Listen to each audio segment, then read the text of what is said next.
हदीस की अच्छी बातें।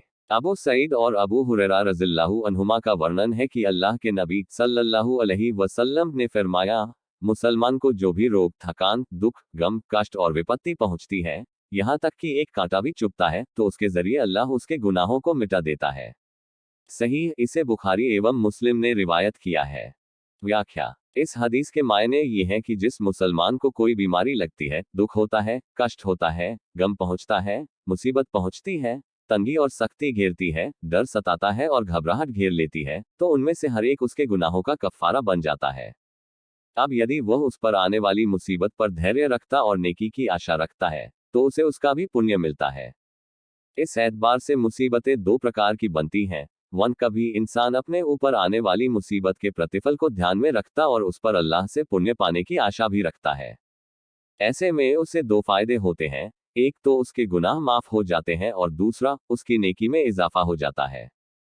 दो, इंसान कभी कभी इस बात से गाफिल हो जाता है, जिसके परिणाम स्वरूप उसका दिल तंग हो जाता है और वह उस पर हाय तौबा मचाने लगता है।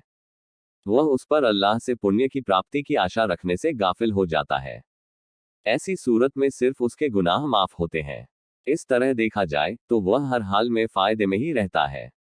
या तो उसके गुनाह माफ हो जाते हैं और उससे कोई पुण्य प्राप्त नहीं होता, क्योंकि उसने न उसकी नीयत की, न धैर्य रखा और न ही पुण्य पाने की अपने दिल में आशा रखी। या फिर उसे दोनों फायदे हासिल होते हैं, गुनाह की माफी भी होती है और अल्लाह के यहाँ पुण्य भी प्राप्त होता है। इसलिए हर इंसान के लिए जरूरी है कि जब भी उस पर कोई मुसीबत आए, चाहे वह एक कांटा चुभने की सूरत में ही क्यों न हो, वह अल्लाह से उस मुसीबत के बदले में पुण्य पाने की आशा अपने दिल में जरूर रखे, ताकि उसे पुण्य भी मिल जाए और उसके गुनाह भी माफ हो जाएं। यह अल्लाह तौला की बड़ी नेमत और दया एवं करुणा है कि वह अपने मोमिन बंदे को आजमाता है, तो उसके बदले में भी उसे पुण्य प्रदान करता या उसके गुनाहों को माफ कर देता है। चेतावनी, यहाँ पर गुनाहों की माफी से मुराद छोटे गुनाह है। बड़े गुनाह केवल सच्ची तौबा से ही माफ हो सकते हैं।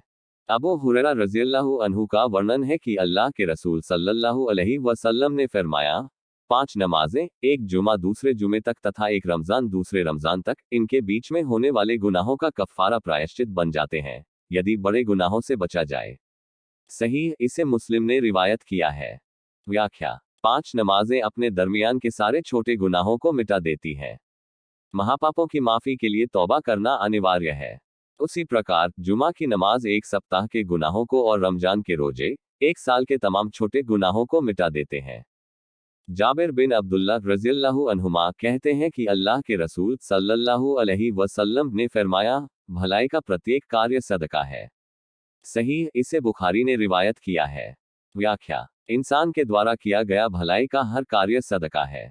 दरअसल सदका उस धन को कहते हैं जो इंसान दान करता है। इसके अंदर अनिवार्य तथा ऐच्छिक दोनों दान शामिल हैं। यहाँ अल्लाह के रसूल सल्लल्लाहु अलैहि वसल्लम ने ये बताया है कि भलाई का काम करना भी प्रतिफल तथा सवाब के मामले में सदका के हुक्म में होता है।